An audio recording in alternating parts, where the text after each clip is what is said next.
چونکہ اس کی برکات کو کوئی پکڑ ہی نہیں سکتا ہے۔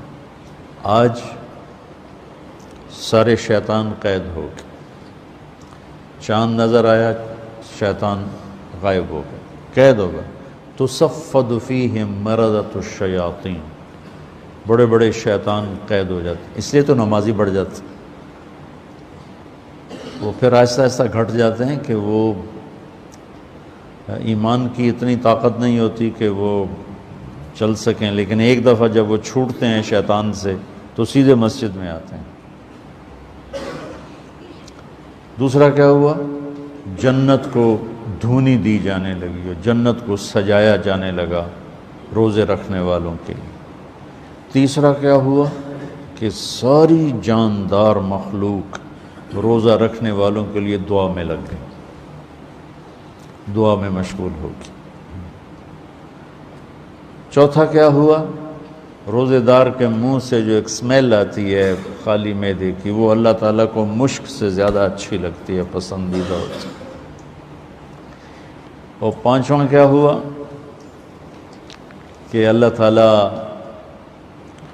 رمضان کی آخری رات سب کی بخشش فرما دیتے، اور اس وقت اللہ کا عرش پہلے آسمان، روزانہ تہجد میں عرش الہی پہلے آسمان کی طرف آتا ہے۔ یہ اللہ کو پتہ ہے اس کا کیا مطلب ہے، یہ اللہ کے نبی کو پتہ ہے، ہم اس پر ایمان لائے۔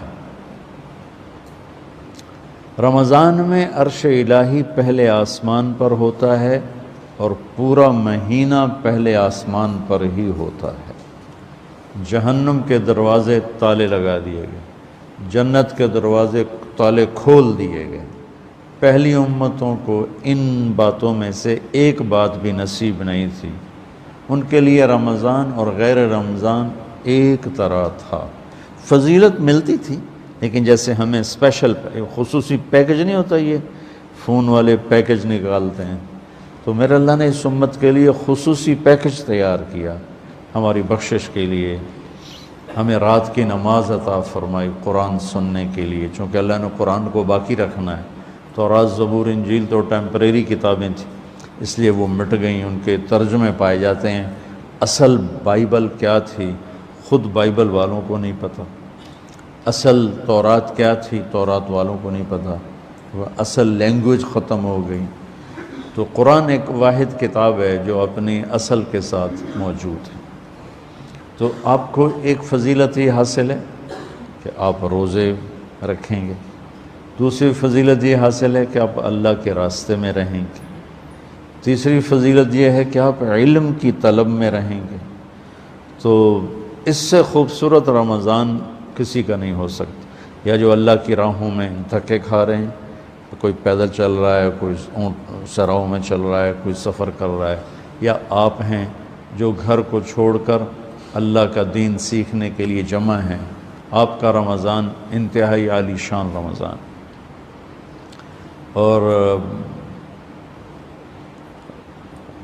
افطار کے وقت عرش کے فرشتے جو اللہ کی تسبیح پڑھ رہے ہوتے ہیں، اللہ تعالیٰ فرماتے ہیں کہ میری تسبیح چھوڑ دو اور افطار کرنے والوں کی دعا پہ آمین کہو۔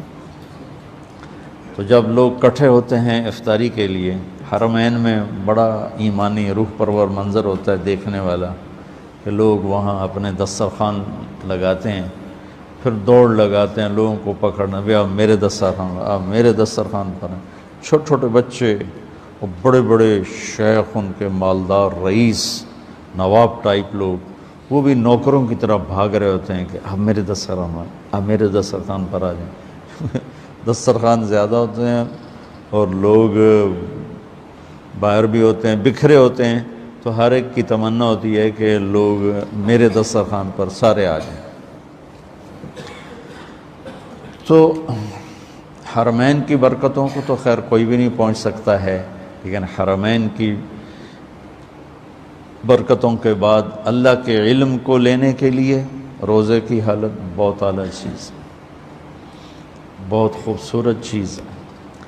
تو اس امت کو رمضان خصوصیت سے ملا، جس میں اللہ تعالیٰ نے لیلۃ القدر اتاری، جس میں اللہ کے نبی نے اعتکاف رکھا، اور اس کا فرض روزہ،